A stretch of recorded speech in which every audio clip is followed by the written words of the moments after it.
तो ये भी एक सक्सेस है, ठीक है, बोर्स मॉडल का, कि कैलकुलेशन कर लेते हैं velocity of electron. Velocity of electron को भी कैलकुलेट कर लेते हैं। उसको कैलकुलेट करने के लिए जो फॉर्मूला दिए हैं वो 2.19 इंटू 10⁻⁶/8, उसी जैसे उसको कैलकुलेट किए थे, बाकी सबको रेडियस वाला एनर्जी वाला वैसे ही कैलकुलेट करके शॉर्ट फॉर्म में लिया, ठीक है, मीटर पर सेकंड।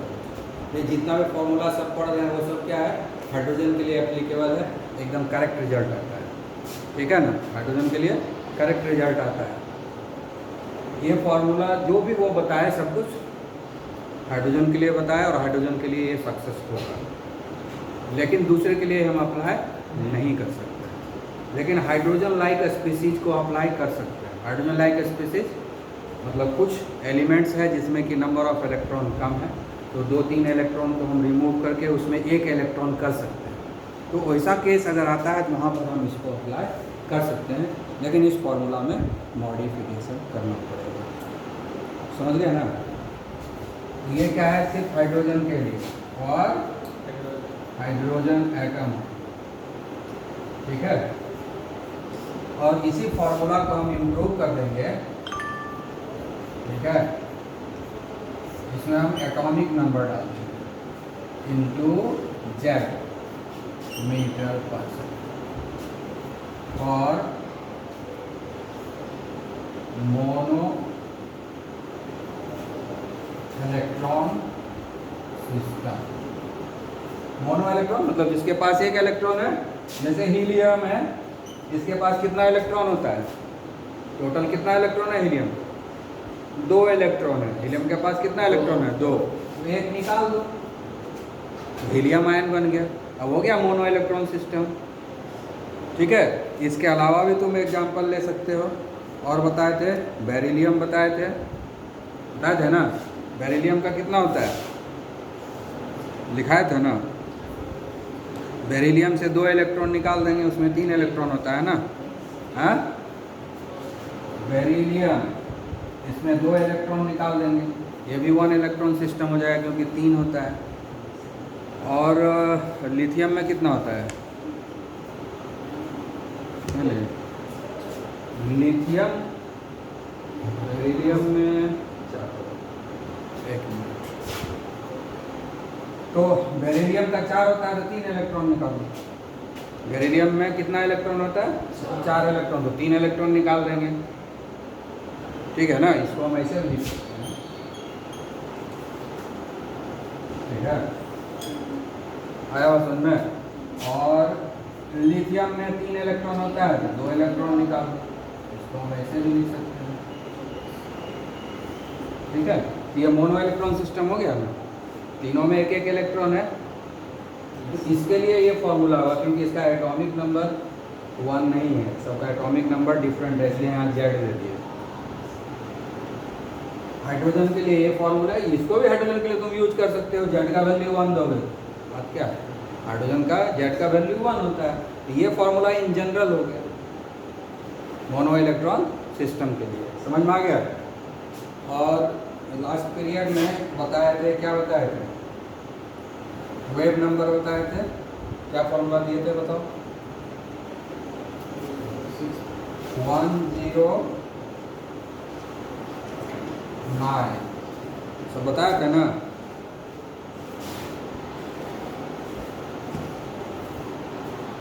वन 10967 मल्टीप्लाई 10967 है ना, 1/n1² माइनस 1/n2²।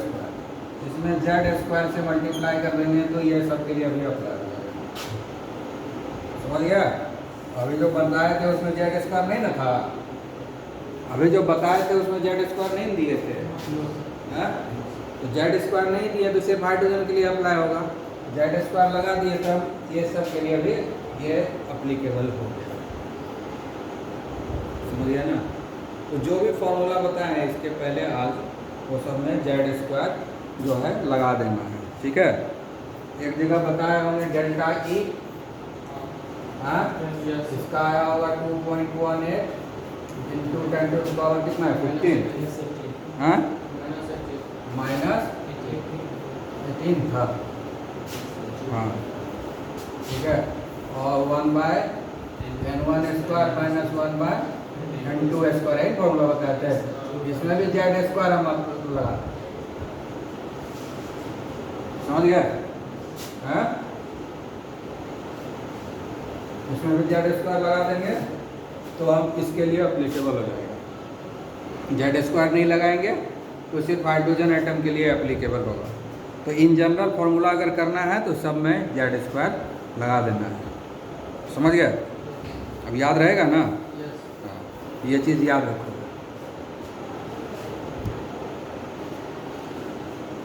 अभी तक हम लोग जो ट्रांजिशन पढ़े इसके फॉर्मूला में एनर्जी क्या नेगेटिव है, तो इलेक्ट्रॉन का एनर्जी नेगेटिव होने का मीनिंग क्या होगा? इलेक्ट्रॉन का एनर्जी हम हमेशा नेगेटिव दिखा रहे हैं ना, E1 E2 E3 जो भी कैलकुलेट कर रहे हैं, न्यूमेरिकल भी बनाए तो उसमें भी कैलकुलेट किए थे। तो इलेक्ट्रॉन का एनर्जी हमेशा नेगेटिव क्यों? यहाँ भी नेगेटिव है ना, फॉर्मूला भी नेगेटिव है तो नेगेटिव आएगा ही ना, है ना? क्यों क्यों नहीं, सब कुछ नहीं। इलेक्ट्रॉन जैसे ये न्यूक्लियस है, तो न्यूट्रॉन प्रोटॉन है, इसके चारों तरफ ऑर्बिट है, इसी ऑर्बिट में इलेक्ट्रॉन है। ये जो न्यूक्लियस है इलेक्ट्रॉन को अपने तरफ अट्रैक्ट किए हुए है, तब ना चारों तरफ घूम रहा है। हाँ, इसको बाहर नहीं जाने देता, खींच के रखता है ना। जब हम फोटो इलेक्ट्रिक पढ़े थे क्या किए थे, ऑर्बिट से बाहर कर देते हैं ना, लास्ट ऑर्बिट वाले इलेक्ट्रॉन को ऑर्बिट से बाहर कर दिए। ऑर्बिट से बाहर होने का मतलब क्या? ऑर्बिट तो बहुत सारा होता है, मतलब ऑर्बिट से बाहर का मतलब हुआ कि इस न्यूक्लियस का इम्पैक्ट जो होगा पर्टिकुलर एरिया तक होगा ना। हर चीज़ का इम्पैक्ट होता है, कोई एरिया होता है ना। जैसे लोकल में कोई रंगबाज है तो उसका एक एरिया है, समुखिया में कोई रंगबाज है उसका कुछ रेडियस होगा, तो भागलपुर में उसका कुछ नहीं चलेगा, तो समुखिया के आसपास उसका चलते चलेगा। तो उसके बाहर चला गया तो उसका एनर्जी 0 हो गया ना। हाँ, आए बात समझने के लिए? हाँ, जैसे यहाँ पर कोई हीटर चला देते तो पूरे स्कूल में गर्मी थोड़ी लगेगा उस हीटर के चलते। यहाँ से हो सकता है वहाँ तक जाए, हो सकता है उस दीवार के पास कुछ पता भी नहीं चले, नहीं जहाँ तक उसका असर जाएगा वहीं तक ना उसका एरिया है। तो उसी तरह से इस न्यूक्लियस के ऊपर तो पॉजिटिव चार्ज है, तो इसका असर होगा ना। एक orbit, 2 orbit, 3 orbit, 4 orbit, 10 orbit, जहाँ तक भी हो, सबका अलग अलग है, उसके हिसाब से इसका असर होगा। जहाँ तक असर है, ठीक है, वहाँ तक तो इलेक्ट्रॉन इसके चारों तरफ घूमेगा, जहाँ असर खत्म हो गया तो ऑर्बिट छोड़ के बाहर आ जाएगा। यानी ये इन्फिनिटी पर चला गया, इलेक्ट्रॉन को हम इन्फिनिटी ऑर्बिट में भेज दिया। इलेक्ट्रॉन को कहाँ भेज दिया? इन्फिनिटी ऑर्बिट में भेज दिया। वहाँ पर इलेक्ट्रॉन चुपचाप सोया हुआ रहता, चलता फिरता नहीं है। आया आवाज समझ में? ये ऑर्बिट नंबर 1, ये ऑर्बिट नंबर 2, ये ऑर्बिट नंबर 3, इसी तरह से करते करते मान लो यहाँ ये हो गया ऑर्बिट नंबर इन्फिनिटी। मतलब यहाँ पर इस न्यूक्लियस का कोई असर ही नहीं, मस्ती से वो सोया हुआ, समझ गए? चलना फिरना बंद कर दिया, एकदम सोया हुआ है यहाँ पर। तो उसका एनर्जी क्या होगा? 0। तो मासलेस बॉडी है इलेक्ट्रॉन, जब तक वो चले फिरेगा नहीं उसमें एनर्जी होगा ही नहीं, समझ गए ना? मास रहता तब तो उसमें कम से कम पोटेंशियल एनर्जी होता, मास उसके पास नेग्लिजिबल अमाउंट में है, तो अब एनर्जी कहाँ से आएगा? समझ गया कि नहीं? हाँ, तो इसलिए जब वो ऑर्बिट से बाहर हो गया, मतलब न्यूक्लियस का जो एरिया है, न्यूक्लियस का जो इम्पैक्ट एरिया है उससे बाहर चला गया, यानी इन्फिनिटी ऑर्बिट में चला गया इलेक्ट्रॉन। तो वहाँ पर इलेक्ट्रॉन कोई रिवॉल्व नहीं कर रहा है, इलेक्ट्रॉन अस्थिर है, चुपचाप। तो चुपचाप रहेगा तो एनर्जी कितना होगा? तो यहाँ पर एनर्जी क्या होगा? 0। हाँ, अब इसके अंदर जब आएगा तो एनर्जी उसको वर्क, जब इसको क्या करेगा, जब इसके अंदर आना शुरू करेगा ये न्यूक्लियस जो अट्रैक्ट करेगा, तो न्यूक्लियस के तरफ अट्रैक्ट हो रहा है ना, तो इलेक्ट्रॉन कुछ काम करेगा, न्यूक्लियस के ऊपर, वो एनर्जी रिलीज करेगा। हम काम करेंगे तो हम एनर्जी रिलीज करेंगे ना, जिसके ऊपर काम करेंगे उसके पास एनर्जी स्टोर होता है ना। हथौड़ा जब मारते हैं तो हथौड़ा का एनर्जी लॉस होता है, और वो एनर्जी जा करके जिस पर मारते हैं उस पर चला जाता है। हथौड़ा को हम अपना एनर्जी ट्रांसफ़र करते हैं, और हथौड़ा फिर वो उस एनर्जी को ट्रांसफ़र कर देता है जिसके ऊपर हम पटक दिए उसको, है ना। तो एनर्जी लॉस हो रहा है, जो काम करता है उसका एनर्जी लॉस होता है। तो यहाँ पर काम कौन कर रहा है? इलेक्ट्रॉन आ रहा है न्यूक्लियस के नज़दीक, तो इलेक्ट्रॉन वर्क करेगा ना, तो एनर्जी का क्या करेगा? लॉस करेगा। क्या? एनर्जी लॉस करेगा। अब यहाँ पर 0 है, अब नीचे आ रहा है, तो उसका इलेक्ट्रॉन जब एनर्जी घटेगा ना, जब वो एनर्जी लॉस करेगा तो एनर्जी घटेगा कि बढ़ेगा? अब यहाँ पर 0 है, 0 से कम एनर्जी इंडिकेट करने के लिए हम क्या करें? माइनस साइन देते हैं। यहाँ पर एनर्जी इलेक्ट्रॉन का 0 है, जहाँ पर कोई वर्क नहीं है, सोया हुआ है कुंभकर्ण, है ना। यहाँ पर ये कुंभकर्ण है, उसके बाद ना एक्टिव होता है, जब अंदर आएगा, ठीक है, तो वर्क करेगा तो वो एनर्जी लॉस करेगा, ठीक है। और एनर्जी लॉस करेगा, इसका मतलब 0 से कम एनर्जी हो गया। जब हम इसको 0 ले लिए हैं तो उससे कम एनर्जी जितना भी दिखाएंगे वो सब नेगेटिव बन जाएंगे। तो वो जो नेगेटिव में एनर्जी दिखाते हैं ना, वो उसी कारण दिखाते हैं जितना वो लॉस कर दिया आते आते, समझ गया ना। तो सबसे ज़्यादा नेगेटिव यहाँ दिखे, तो सबसे कम एनर्जी सबसे छोटा है ऑर्बिटल, है ना। बढ़ते जाएगा हायर एनर्जी लेवल में जाते जाएगा। सबसे कम एनर्जी, सबसे स्मॉल एनर्जी इसी का होगा। तो उस हिसाब से सोचो, सबसे नज़दीक आया तो सबसे ज़्यादा एनर्जी लॉस किया, इसलिए उसके पास सबसे कम एनर्जी है। यहाँ पर आके रुक गया, इससे थोड़ा एनर्जी ज़्यादा है। यहाँ पर अगर आके ऊपर से रुक गया तो और ज़्यादा थोड़ा एनर्जी है। तो जैसे जैसे नीचे आएगा उसका एनर्जी घटता जाएगा ना, क्योंकि जैसे जैसे नज़दीक आएगा उसको उतना ज़्यादा काम करना पड़ेगा, क्योंकि फोर्स ऑफ अट्रैक्शन उतना ज़्यादा लगेगा उसको। उस फोर्स ऑफ अट्रैक्शन के चलते उसको चारों तरफ घूमना है, समझ गए। तो इस कारण से क्या होगा कि एनर्जी जो लॉस होता है, क्योंकि मैक्सिमम एनर्जी हम यहाँ 0 लिए हैं, तो उससे कम एनर्जी दिखाना है हमको। 0 से कम एनर्जी अगर दिखाना है क्या करेंगे? नेगेटिव साइन देंगे ना, इसीलिए फॉर्मूला में नेगेटिव साइन दिया गया है। आगे आवाज समझ में? नेगेटिव का मतलब ये नहीं कि कम है, बहुत कम है, वैसा नहीं है। वो नेगेटिव साइन से पता कर रहा है कि वो कितना नज़दीक है ऑर्बिट के। जितना ज़्यादा नेगेटिव उतना ज़्यादा नज़दीक रहेगा, है, मतलब उतना ज़्यादा एनर्जी वो लॉस कर दिया नज़दीक आने में, ठीक है। क्योंकि जब ये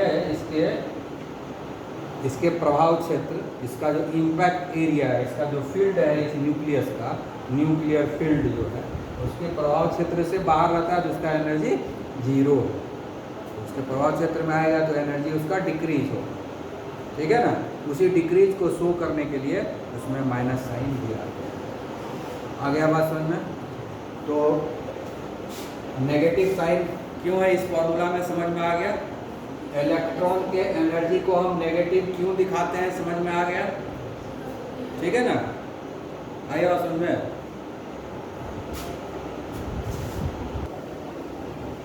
अब हम लोग जो पढ़ेंगे लिमिटेशंस और ड्रॉबैक ऑफ बोर्स मॉडल, मतलब बोर्स मॉडल क्या क्या चीज़ को एक्सप्लेन नहीं कर पाए, ठीक है।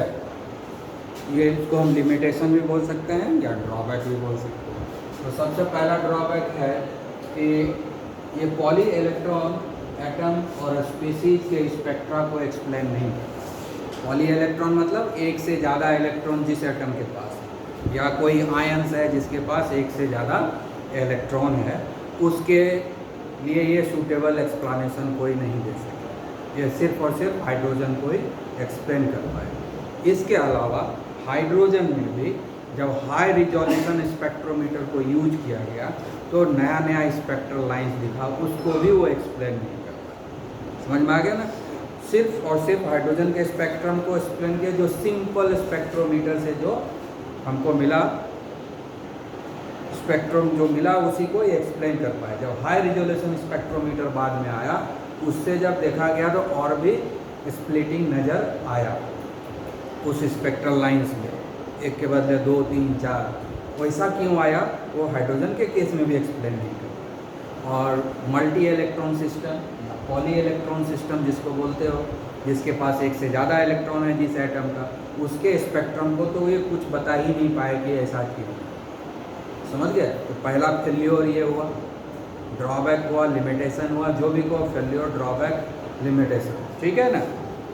उसका दूसरा है कि ये जीमन इफेक्ट को एक्सप्लेन नहीं कर पाए, स्टार्क इफेक्ट को एक्सप्लेन नहीं कर पाए। जीमन इफेक्ट और स्टार्क इफेक्ट जो है ये स्पेक्ट्रम का नाम है, साइंटिस्ट का नाम है जो इस इफेक्ट को स्टडी किया, जो इस स्पेक्ट्रम को स्टडी किया उनका नाम जीमन है। जीमन इफेक्ट, स्टार्क साइंटिस्ट थे उन्होंने, उनके नाम पर स्टार्क इफेक्ट है।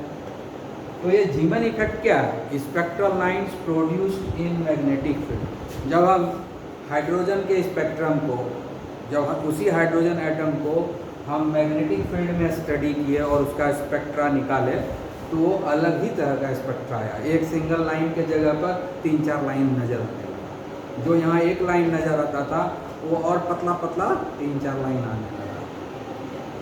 तो इसका कारण क्या है? वो सिंगल लाइन फर्दर स्प्लिटिंग कैसे हो गया 3-4 लाइन में मैग्नेटिक फील्ड में, इसका एक्सप्लेनेशन उनके पास नहीं मिला, ठीक है। उसी तरह से फिर से उसी हाइड्रोजन